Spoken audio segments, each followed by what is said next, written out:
Hello mga tiyay. Ayan na ang aming pangalawang palaag dyan sa Ilroy. Ah, the same day lang yan mga tiyay. Dalawang place yung pinuntahan namin.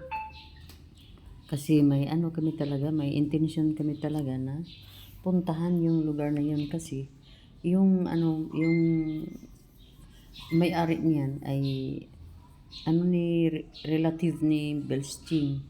So, mayroon kaming sadya kaming pumunta diyan para makausap din ni Belsching yung mga may-ari, mga tiyaying. Maganda ang lugar nila. Nature na nature yung tubig na source ng nila, swimming pool ay natural na natural, bukal na talaga, yung napakalakas na bukal mga tiyay. So, wala silang diyan, wala silang gastos sa mga pagtubig nila dahil natural ang tubig nila diyan mga tiyay. Malamig ang place at malayo sa gulo dahil secluded ang lugar mga tiyaying, pero malaki ang nila, ang karsada, ang daanan nila. So, palingon-lingon tayo dyan kasi pag nagustuhan natin yung lugar, parang ang mata natin ay hindi mapakali mga tiyay. So, kahit saan nakatingin yung ating naka-focus yung ating mga mata dahil gusto natin ang isang lugar na nature mga tiyay. So, nagkausap din kami sa may-ari niyan at sabi nila, lambasti din pala sila sa panahon ng yung parang may bagyo mga tiyay. Sa panahon din na doon na din yung property namin doon sa Bagong Taas din na nasira yung bahay doon. So, ganyan din ang sa kanila kasi malakas talaga ang bagyo na yun. So, yun mga tiyay, bagong lang yan. Bagong tubo lang yung mga diyan sa mga damo o mga puno na maliliit diyan sa nila lugar. Nilinis nila and then may renovation silang ginawa diyan mga tiyay, parang pangmatagalan na ba na renovation. Pati yung bridge nila nasira din yun. Bakal yun noon pero ngayon ay isang bamboo bridge na mga tiyaying. Pero maganda talaga. Malawak ang kanilang malawak ang kanilang parking lot at malaki ang kanilang property diyan. Mga 7 hectares ang lahat-lahat na property na iyan. Kaya medyo okay talaga diyan. Panda mga tiyaying. Dami ng mga puno na paligiran na ng mga plakata. So, ang simoy ng hangin ay sobrang lamig at filtered. So, walang alikabok na makapasok diyan. So, natural na natural ang ihip ng mga hangin diyan mga tiyayin. Sa tulong din ng nature, di ba? So, yun, nag-i-enjoy tayo sa panonood. Mga yellow na mga plants diyan sa kapaligiran. May mga niyog diyan sa parking lot. So, may nakita pa tayo diyan na mga daming mga may mga prutas tayong nakikita diyan mga tiyay. So, may kabayo, di ba? So, lahat na animals or human ay nakinabang na din sa ganda ng kanilang nature, sa kanilang lugar. Yun na. Umalis na tayo mga tiyay, nakasakay na tayo kasi mayroon pa tayong puntahang ibang lugar. So yun, bye-bye na namin yung daan nila kasi palabas na kami niyan mga tiyay sa Ilroy Resort, Spring Resort. So, ang mata ko ay hindi pa rin napakali mga tiyay. Left and right, tinitingnan ko yung mga diyan, mga puno kasi dito banda sa lugar nila mga tiyaying, nagtataasan na yung mga puno. Siguro matagal-tagal nang nakatanim yung mga plakata diyan. Kaya siguro ganun na lang ang haba. Pero wala namang napinsala sa panahon ng bagyo. Kasi kadalasan doon lang sa tubig lang talaga yun. Hindi malakas ang hangin.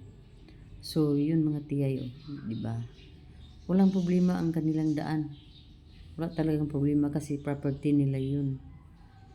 Ano pa yan sa kabuuan pa yan ng 7 meters na lawak ng kanilang property. So, dito pa lang mga tiyay,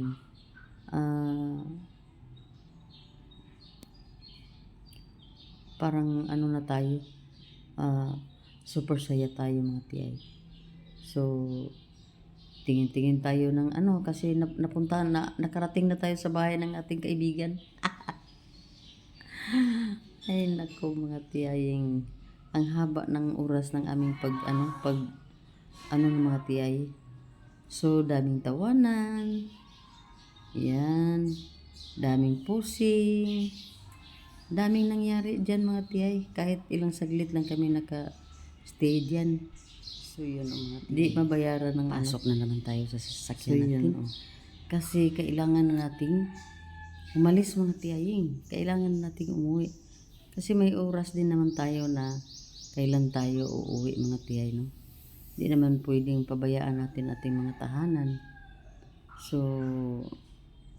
kahit na gusto pa nating manatili, kung ang oras naman natin ay